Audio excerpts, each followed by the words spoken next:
तो राहुल और तेजस्वी की इन तस्वीरों ने मोदी और अमित शाह वाली बीजेपी की नींद उड़ा दी है।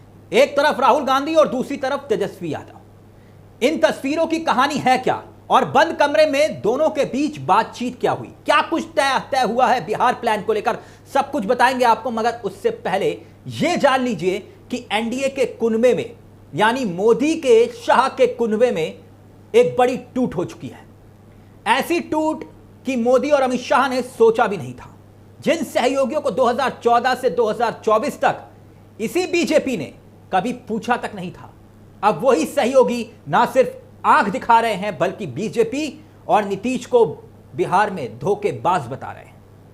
बिहार की सियासत की यह खबर आपको दिखाएंगे तो आप समझ जाएंगे कि पर्दे के पीछे चल क्या रहा है, क्योंकि अब मोदी अमित शाह का एनडीए वाला कुनबा बिखरता हुआ नजर आ रहा है। एनडीए में एक तरफ बड़ी फूट हो चुकी है, एक नहीं दो नहीं बल्कि तीन फूट का जिक्र किया जा रहा है। बाकायदा आधिकारिक तौर पर ऐलान किया जा रहा है, वो भी मन से, कि अब हम एनडीए का हिस्सा नहीं है, मोदी के साथ नहीं है, हम एनडीए को छोड़ रहे हैं। इस खबर पर आए मगर उससे पहले उन तस्वीरों पर लौटते हैं जो दिल्ली से आई। राहुल गांधी, तेजस्वी यादव और खड़गे की बैठक हुई, यानी तेजस्वी यादव की मुलाकात हो रही है मल्लिकार्जुन खड़गे से, राहुल गांधी से। टिकट बंटवारे को लेकर मंथन चिंतन शुरू हो चुका है। बिहार के अंदर कौन कितनी सीटों पर लड़ेगा, इस पर बात ना सिर्फ हो रही है बल्कि चर्चा तक हो रही है। और यह तय हुआ है कि अगली बैठक 17 अप्रैल को, यानी कुछ ही घंटों के बाद पटना में होगी। तो वहीं दूसरी तरफ एनडीए में बड़ी टूट दिखाई दे रही है। पहले सुनिए कि दिल्ली में जो बैठक हुई, उस बैठक के बाद आरजेडी और कांग्रेस के नेताओं ने क्या कहा। फिर मोदी और शाह के लिए बिहार से आई 3 बड़ी बुरी खबरों का जिक्र करेंगे। लेकिन पहले जरा देखिए इन बयानों को भी। चेहरा होंगे कोई समन्वय कोई बातचीत आप पता नहीं आप लोग क्यों चिंतित रहते हैं चेहरे की। ये हम लोगों की चीजें हैं, ये हम लोग जो है बातचीत करके सारी चीजें जो है सामने आ जाएंगी। इसमें आप लोगों को परेशान होने की कोई आवश्यकता नहीं है।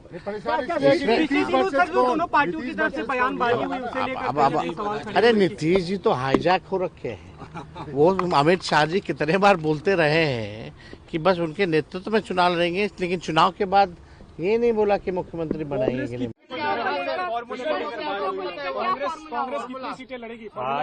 आज की बैठक शुरुआत थी।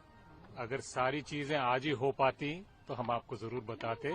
17 को पटना में दूसरी मीटिंग है, उसमें ये काम जो आज शुरू हुआ है उसको सारे दलों से मिलकर कंबाइंड कंसेंसस बनाकर, रणनीति बनाकर हम आगे बिहार में बढ़ेंगे। धन्यवाद। यानी एक तरफ इंडिया गठबंधन आगे की तैयारी कर रहा है, इंडिया गठबंधन में अब टिकट बंटवारे तक की बात आ गई है, और दूसरी तरफ एनडीए में पार्टियां टूट रही हैं। एनडीए मतलब मोदी और अमित शाह, और बड़े बड़े नेता इस्तीफा दे रहे हैं, इस्तीफे पर इस्तीफे हो रहे हैं। लेकिन पहले 2 किरदारों का जिक्र करते हैं, वो जरूरी है। एक तो है जितिन राम मांझी, जो मोदी सरकार में मंत्री हैं, बीजेपी को इशारों में धोखेबाज बता रहे हैं। और दूसरी तरफ पशुपति पारस, आधिकारिक तौर पर बकायदा पारस साहब मन से ऐलान कर रहे हैं, ऐलान हो रहा है। खबर देखिए, चिराग पासवान के चाचा हैं पशुपति पारस। एक वक्त में मौसम वैज्ञानिक कहे जाने वाले रामविलास पासवान, स्वर्गीय रामविलास पासवान, उनके भाई हैं पशुपति पारस, यानी कि चिराग पासवान के चाचा। एनडीए से अलग होने का औपचारिक ऐलान जिस अंदाज में कर रहे हैं, उससे साफ हो गया कि उनके साथ धोखा हुआ है, क्योंकि आधिकारिक तौर पर उन्होंने कह दिया कि अब हमारा एनडीए से कोई लेना देना नहीं है, हम एनडीए के साथ में हैं ही नहीं। बड़ी खबर है दोस्तों ये, क्योंकि उन्होंने अलग होने का औपचारिक रूप से ऐलान किया, बयान दिया। और क्या कहा उन्होंने, आगे की रणनीति कैसे है उनकी, और कैसे वो नुकसान पहुंचा सकते हैं एनडीए खेमे को। सारी बातें, सारे बयान आपको जरूर सुनने चाहिए। मगर उससे पहले बिहार की सियासत में पशुपति पारस की हैसियत क्या है, सियासी हैसियत, उसे आपको जानना बहुत जरूरी है। पारस की एक कीमत होती है, वो समझिए क्या है। ये नाम के पारस नहीं है, ये वो पारस हैं जिसको छू लें तो वो सोना बन जाता है। पशुपति पारस का सियासी कद भी आप आंक लें तो ज्यादा तरीके से इस कहानी को समझ पाएंगे। मैं जानता हूं कि बहुत से लोग ऐसे भी होंगे जो कहेंगे कि पशुपति पारस रहे या ना रहे, इससे बीजेपी को क्या फर्क पड़ेगा। तो सुनिए जरा, इस सवाल का जवाब यह है कि इस समुदाय के 5% वोट शेयर है। कितने? 5%। 5% का वोट शेयर का मतलब होता है कि एक तरीके से आप कह सकते हैं कि पासवान का जो वोट बैंक है उसकी कमी को पूरा कर सकते हैं अकेले दम पर, या पासवान के एक बड़े नेता की कमी जो थी वो पूरी हो सकती है इस वोट बैंक के जरिए। दूसरी तरफ चिराग पासवान जो पिछले चुनाव में इसी गठबंधन से अलग होकर चुनाव लड़े थे, याद होगा आपको। पशुपति पारस बीजेपी के साथ थे, याद है ना आपको। चिराग पासवान जिन्होंने नीतीश कुमार के खिलाफ कैंडिडेट उतारे थे और नीतीश कुमार को 43 महज 43 सीटों पर ही रोक दिया था। तो क्या पशुपति पारस से इंडिया गठबंधन वही काम करवाएगा? क्योंकि खबरें तो ये तक उठ रही हैं कि तेजस्वी और राहुल ने तय किया है कि इंडिया गठबंधन में पशुपति पारस अगर आना चाहें तो ठीक, वरना बाहर रहकर अंदर से ताकत दी जाएगी पशुपति पारस को। अंदर की खबर यही है। इस बैठक का जो दिल्ली में बैठक हुई उसमें यह भी तय हुआ। खबरें आए, खबरों में कितना दम है ये मालूम नहीं। और वैसे भी ये बात किसी से छिपी नहीं है कि बीजेपी चाचा भतीजे यानी कि पशुपति पारस और चिराग पासवान दोनों का रिमोट अपने हाथ में रखना चाह रही थी। कभी चाचा के जरिए भतीजे को कंट्रोल किया जा रहा था तो कभी भतीजे के जरिए चाचा को कंट्रोल किया जा रहा था, लेकिन हर बार कंट्रोल आपका ही रहे ऐसा हो नहीं सकता।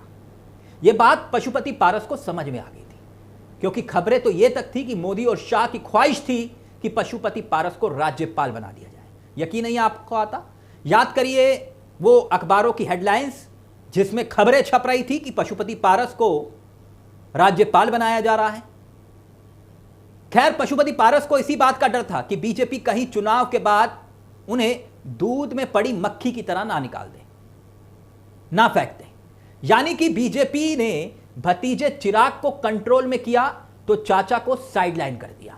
दरअसल बीजेपी की राजनीति है भी यही, एक नेता को एक जेब में रखना और दूसरे नेता को दूसरी जेब में रखना, और जब जैसी जरूरत हो उस नेता को आगे बढ़ा देना। मगर पशुपति पारस भाप गए थे कि बीजेपी उनके साथ खेल कर रही है, इसीलिए उन्होंने ऐलान कर दिया कि अब हम साथ साथ नहीं हैं। सुनिए पशुपति पारस ने क्या कुछ कहा, फिर उसके बाद एक और सियासी धमाका जो बिहार में हो रहा है उसका भी जिक्र करेंगे। लेकिन पहले सुनिए पशुपति पारस क्या कह रहे हैं। अलग होने का क्या है, क्या करेंगे? देखिए, 2014 से लेके और आज तक मैं एनडीए गठबंधन में था। हमारी पार्टी का एनडीए गठबंधन से हम वफादार, ईमानदार सहयोगी थे। और आपने देखा होगा कि जब लोकसभा का चुनाव हुआ तो बिना किसी कारणवश,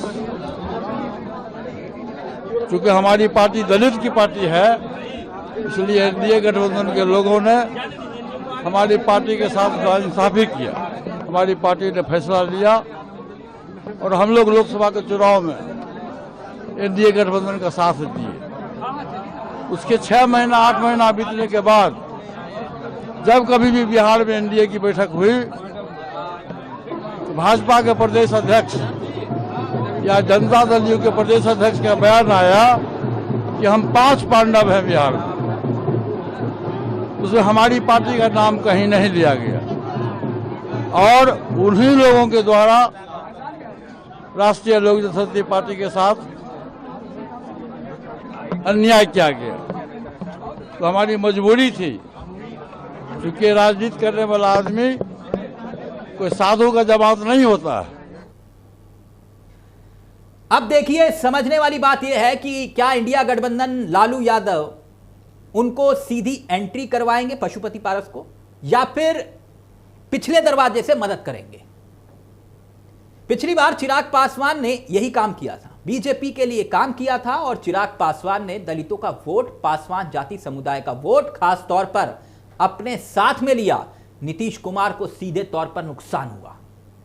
क्या उसी तरीके का खेल इस बार राहुल तेजस्वी मिलकर करेंगे पशुपति पारस के जरिए, जैसे पहले हुआ? क्योंकि अगर पशुपति पारस महागठबंधन में चले जाते हैं तो क्या वाकई में 5% वोट शेयर सीधा उनके साथ आ सकता है, या वो चिराग पासवान के साथ में शिफ्ट रहेगा? वैसे हाजीपुर, जमुई, समस्तीपुर, वैशाली ये वो इलाके हैं जहां ये मजबूत वोट बैंक है। वैसे भी वक्फ की जब से एंट्री हुई है, वक्फ एक्ट की, कानून की, और वक्फ एक्ट के बाद से चिराग पासवान की सियासत पर भी सवाल खड़े हुए हैं। सबसे ज्यादा नुकसान उन्हीं को बताया जा रहा है कि मोदी की दोस्ती का नुकसान उन्हें भुगतना पड़ेगा। ऐसे में एनडीए कुनबा कितना बचेगा, कितना बिखरेगा? और दूसरी बड़ी बात यह है कि जितिन राम मांझी, उनका जिक्र भी जरूरी है। उन्होंने भी मोर्चा खोल दिया है। मोर्चा ऐसा खोला है कि उनकी जो पार्टी है हम पार्टी के कर्ता धर्ता सीना ठोक कर जितिन राम मांझी कह रहे हैं कि 40 सीटों से कम पर मानूंगा नहीं। मांझी भी अब खेला कर सकते हैं, यह भी खबरें उड़ रही हैं। मतलब साफ है कि जिस वक्त राहुल गांधी की एंट्री होती है, तेजस्वी यादव की एंट्री होती है, दिल्ली में दोनों मिलते हैं बिहार चुनाव को लेकर, अलग अलग जोश में उनकी तस्वीरें दिखाई देती हैं हाथ मिलाते हुए, और दूसरी तरफ बिहार में खेला हो रहा है एनडीए के गठबंधन में। और जहां तक राहुल और तेजस्वी की बात है तो बिहार में महागठबंधन कहीं ना कहीं पूरी मजबूती के साथ, पूरी ताकत से चुनाव लड़ता हुआ दिखाई भी दे रहा है। और दोस्तों, यह बात किसी से छिपी नहीं है कि राहुल गांधी और लालू और तेजस्वी यादव, यानी कि यादव परिवार और राहुल गांधी के परिवार में बहुत अच्छी ट्विनिंग है। और यहां पर नेतृत्व का कोई झंझट या समाधान या फिर समस्या नहीं है कि भाई हम तेजस्वी के नेतृत्व में चुनाव नहीं लड़ेंगे। और दूसरी तरफ बीजेपी के अंदर एक खलबली है। बीजेपी के अंदर खलबली इस बात को लेकर है कि नीतीश कुमार को अगर साथ में रखते हैं तो चिराग का क्या करेंगे, चिराग को क्या देंगे? चिराग को साथ में रखते हैं तो नीतीश कुमार को कितना देंगे? पिछली बार नीतीश कुमार के साथ में जो चिराग पासवान ने खेल किया था, इस बार वो करेंगे या नहीं करेंगे? डमी कैंडिडेट कौन उतारेगा, कितने उतारेगा, किसके खिलाफ उतारेगा, यह अपने आप में एक बहुत बड़ा सवाल है। यह चुनावी गणित होता है दोस्तों। ऐसे में सबसे बड़ा सवाल यही कि क्या बीजेपी अब डैमेज कंट्रोल कर पाती है या फिर नहीं? क्योंकि मैंने तीसरे झटके का जिक्र किया था, उपेंद्र कुशवाहा, क्या वो बीजेपी के साथ में बने रहेंगे या अगला नंबर अब उपेंद्र कुशवाहा का है? उपेंद्र कुशवाहा भी बाहर निकले तो फिर खेल बिगड़ जाएगा। यानी बिहार में अब आपसे कोई यह पूछे कि बिहार में काबा, तो आप कहिएगा बिहार में सियासी बवाल बा। नमस्कार, जय हिंद, जय भारत।